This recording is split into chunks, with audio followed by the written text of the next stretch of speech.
I feel like your two Iowa teams left a mark on women's college basketball, but also women's basketball at large. Is that like kind of crazy to think about? Like you were a part of something that was a catalyst for this like larger growth. The former Iowa standout who helped Caitlin Clark make it to 2 Final Fours, Kate Martin, was becoming buried on the AC bench as her WNBA ambitions faded away game by game in Las Vegas, but in her most recent interview, something unexpected happened. If you support Kate, write a comment for Golden State. Kate shares the precise moment she realized she had to leave Vegas, the phone contact with Caitlin that saved her career, and why joining the Golden State Valkyries was more than just a team change, it was a whole reset of her professional identity. Let's go, Kate down below. Well, I had heard about this Caitlin Clark, and I was like watching videos of her just like having like 40 points, like averaging 1 million in high school. And I was like, oh, this girl thinks she's going to come here and rule the world, you know, like whatever. It's going to be, you know, whatever. And there she did, came in right away and ruled the world. And I was like, all right, here we go. Imagine that prior to Caitlin, nobody went to this Iowa basketball game. You felt the intensity when you watched those games at Carver Hawkeye Arena, thanks to Clark and Kate Martin, but most fans missed this while they were there. Caitlin drops the 3ES logo. Kate Martin was the driving force behind everything. She wasn't merely a passenger. I just remember you have that summer before, and she was doing things that I had never seen anybody do before. And as a freshman to come in and have that kind of confidence, like not everybody has that. Like I was like, oh, I haven't really seen anything like this. And so we knew she was going to be outstanding. And then, at the beginning of the year, we had some big wins, and there was highs and lows that year for sure. But, you know, it took us a little bit to figure it out. But it obviously turned out better than I could have ever expected or thought. Suppose no one attended this basketball game in Iowa before Caitlin. Most fans missed this while they were in Carver Hawkeye Arena, but thanks to Clark and Kate Martin, you felt the tension when you watched those games. The 3ES logo is dropped by Caitlin. Kate Martin was not just a passenger. She was the engine of it all. If you had to pick like kind of like a favorite highlight, like getting to the Final Four, is it beating South Carolina and breaking their streak? Is it, you know, getting to the final game? Like what would have been the moment? I would say beating South Carolina fair. Was like, that was incredible. That was like the best moment ever. Cause like we like all believed that we could make it to a Final Four. And so we were just like, all right, we made it to a Final Four. Like, let's go. This is great. We didn't think we were going to really make it to the national championship. Like the undefeated South Carolina, they're like Twin Towers down there, like just a very long, athletic, good team. And so when we like executed that game plan perfectly and beat them, that was probably that's like still probably my career highlight. This is when things start to get interesting. Their bond wasn't merely. Both players were basketball geniuses who understood each other's games so well that they could predict moves before they happened. Kate knew exactly when Caitlin needed the ball back after a defensive rebound, and Caitlin knew Kate would be in the ideal position for the hockey assist that resulted in an open three. This was good for team chemistry. Yeah, I feel like looking back on it, and then even just talking to you now, it's like, yes, Caitlin is like a big focal point of the team. Yeah. She's going to have to do a lot of the scoring, all the things. And it's almost like good cop, bad cop or something. Yeah. Now, I don't mean it in like literal terms, but she just had to like be herself, and that was going to win you games. But then you had to come in and kind of be like a calming effect. And that, so I'm actually really curious as these teams start to take shape in 2023 and then 2024, like what was your leadership style in conjunction with a player like Caitlin, but also the rest of your teammates? However, that's not all. In order to cover for Caitlin's aggressive steals, Kate was rotating on defense, setting the screens that allowed Caitlin for those deep shots, and grabbing offensive rebounds that gave Iowa second chances when Caitlin's shots missed. Kate was performing the grunt work that doesn't appear on highlight reels. I was definitely more of like the calmer presence and being like, hey, like look me in the eyes, you know, deep breath, like it's all going to be okay. And I think like the leadership style that I really had was just like trust. Like she trusted me because she had seen me like putting in the work in the gym. She knew how much I cared. Like I was only 2 years older than her, but like she she believed that like I had her best interest in mind. And like I showed her that over and over again. Like I built a relationship with her outside of basketball. I tried to build relationships with all my teammates outside of basketball. So it wasn't like the only time I'm talking to you is out on the court and telling you like, hey, like you can't do that, or like, hey, like do the, whatever is like. It's called relationship equity. Exactly. Iowa's success over those 2 years wasn't a coincidence. It wasn't just Caitlin Clark's superhuman abilities. Rather, it was the result of two players who brought out the best in one another, producing something that neither could have done on their own. Their college careers were flawless. They had found out how to win at the top level and created something unique that college basketball fans would never forget. Kate Martin was the thread that tied together one of the most successful runs in Iowa basketball history. It's like if we needed to get across to Caitlin, like it was like Kate, like that was like my job at times. And then like her junior and sophomore year, like she had done so much like work on herself and like how to be like a great teammate and all of us together that like I didn't need to like, I don't know, like do all of that. Manage that as much as like I had in the past. But I felt grateful that, she trusted me enough and like I trusted her enough too, to where like it was a working relationship. And so then, I just kind of did that with all of my teammates. And I felt grateful that like I was the person who could speak up. And it's also great when you're like rewarded, right? And you guys were rewarded in multiple ways, but one of them was getting to the Final Four. Yeah. The WNBA has entirely different regulations. Kate Martin entered. Vegas was utterly mistaken to believe that her Iowa magic would translate to the professional level right away. The Las Vegas Aces selected her, but reality struck her like a freight train as soon as she set foot on that court. Here is what transpired that no one discusses. Asia Wilson and the Aces veterans controlled every meaningful minute of basketball play. Kate found herself chained to the bench game after game. The statistics indicate the harsh truth. She began playing 20 minutes a game on average in May, but by September, that number had dropped to only 11.5 minutes. That's hardly progress, but, as you can imagine, it's difficult because there are only 12 slots available, so let's discuss the harsh reality of what this meant for Kate's performance was that she was averaging 2.6 points and 1.6 rebounds per game. Those aren't just poor numbers for a former Iowa standout, they also indicate that a player isn't even getting genuine opportunities to demonstrate her abilities. Keep in mind that this is the same player who helped Iowa reach back-to-back Final Fours with an average of 13.1 points and 6.8 rebounds, but when the playoffs rolled around, Kate's situation got even worse. She played precisely 3 minutes across 6 playoff games, which is hardly enough time to get minutes, which is hardly enough time to warm up, let alone establish your eligibility for a championship squad.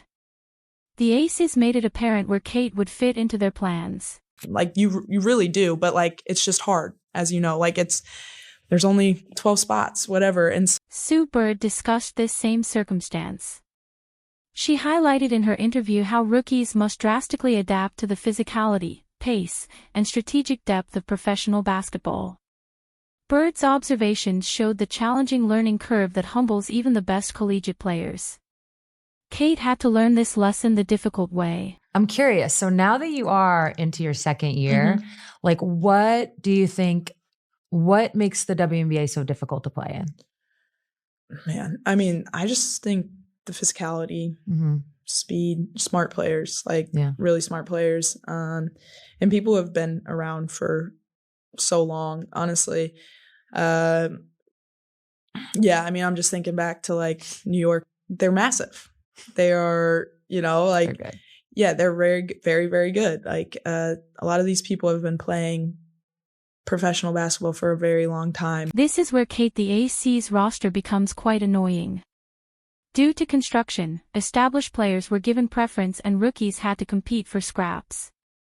Kate was competing against veterans who were already familiar with the system and had gained the trust of their coach, which is impossible for any young player attempting to make a name for themselves.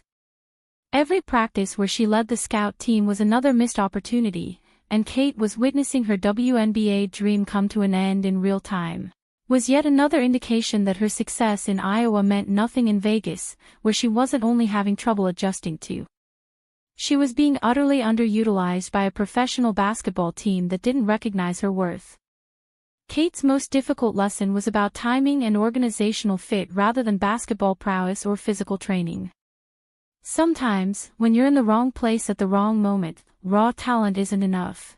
Scoring is not easy. Like, people who average, like, however many points, like, it's honestly so impressive. Like, I've never been more impressed by basketball than, like, now. Like, basketball is a simple game, but that doesn't mean it's easy. It's an easy game. But yeah, like, people work really hard. They are long, they're big, they're fast, they're physical. So me just, like, having to learn how to be patient, play off of 2 feet, play in control. That is something, you know, I'm still working on, because sometimes you're, like, trying to do the right thing always and, like, make the right read, but then you forget, like, hey, just go play basketball. When Kate Martin was at her lowest point in Vegas, watching her WNBA aspirations fall apart from the bench, there was one interaction that rescued her professional basketball career. Kate contacted her best friend, the only person who genuinely knew what she was going through. Caitlin Clark. It's because it's really, really hard to come off the bench in what is a version of limited minutes compared to starters. It's not always that case, but you get my point. In a limited amount of time and be really impactful. Yeah. That is one of, I think, the hardest things. And anytime I've been around a teammate who's been able to do that, at times it's more impressive than the star player who just has that ultra green light. And you've kind of already brought up the balance. This is why this phone call is so crucial. When Kate described her circumstances in Vegas, Caitlin saw something that no one else did, a player who was being wasted in the wrong system. Caitlin told Kate something that completely altered her perspective, reminding her of their Iowa success and how they collaborated flawlessly because they understood each other's strengths. Caitlin was adjusting to professional basketball with the Indiana Fever, and the physicality was different, the speed was faster, and the expectations were enormous.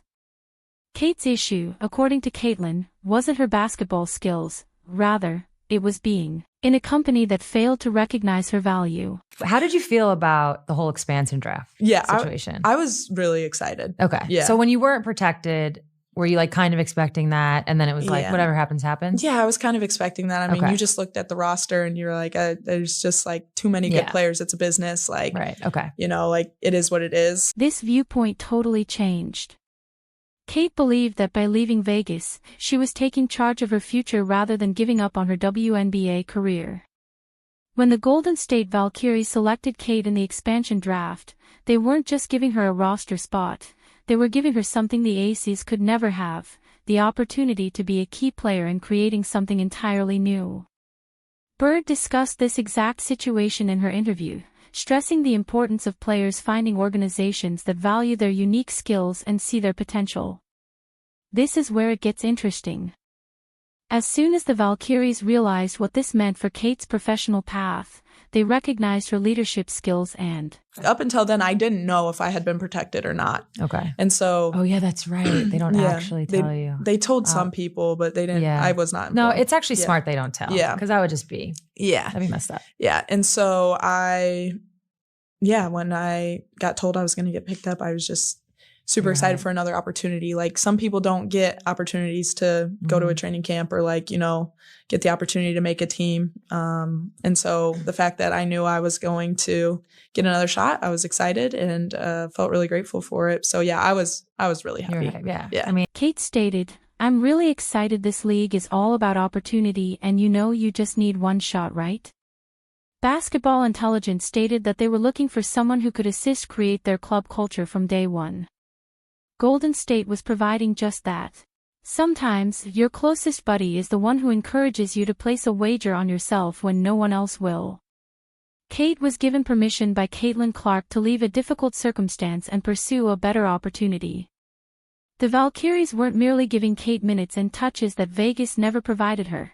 That phone call not only saved Kate's career, but it also gave her the courage to completely redefine her professional narrative. Provided her. Now you're in the Bay. It's a new franchise.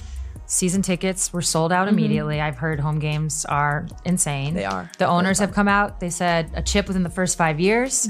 So the expectations are high. Yeah. But like you said, it was an opportunity to make a team, and you did. So what has that excitement of a new franchise been like? Kate Martin's transfer to the Golden State Valkyries is more than just a change of career. It's a total makeover with championship potential that expansion teams can't offer, and something special that veteran rosters can never offer: the opportunity to start from scratch where every player counts right away. It's been awesome. It's got to be insane. Yeah, it's been awesome. Like, the fans really are so loud. Yeah. Yeah, it has been awesome in Chase Center. And they've been sticking with it the whole game. Like, when we were losing to LA the first game, they stayed the entire time and they cheered us on from the first minute to the last minute. And so that means a lot as a team. Yeah. Like, seeing your fans stay and cheer for you. They were invested. It was just really cool. And like, you see people in the Bay Area just wearing Valkyries gear all the time. This is what distinguishes this scenario from Vegas, when the Valkyries employed their expansion draft to choose athletes who aligned with their ethos, and Kate Martin served as a prime example. Ohananen, the general manager, believes Kate is crucial to establishing the team's identity since, unlike with the Aces, she is helping lay the groundwork for a complete franchise rather than battling for scraps. Just feels really cool to be part of that history, a part of something so new. And we obviously know it's going to be like a huge learning year for us, but I'm grateful to do it with all of the girls on this roster. Let's discuss what this actually implies for Kate's position on the court. Coach Natalie Nakase, who previously worked with Kate at the Aces, has offered Golden State a totally new strategy that prioritizes effort and intent above perfection. Fosters an atmosphere where dedication to giving it your all is more important than making mistakes. After getting buried in Vegas, Kate wanted style, but the Valkyries roster construction also stresses boosting each other up while concentrating on joy and enthusiasm. Like she did at Iowa, when she was the glue that kept everything together, Kate wants to make an impact by bringing energy and enthusiasm to her teammates.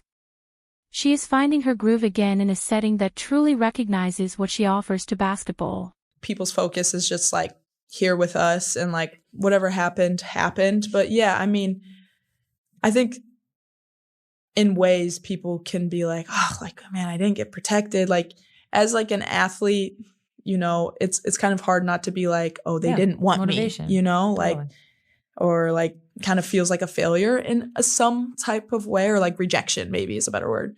But everybody's like energy, everybody's excitement to get better and to learn and to build each other up has been. Kate's intended job is to make an effect by using her communication skills, effort, and defensive play. She wants to get into the zone by concentrating on making rebounds.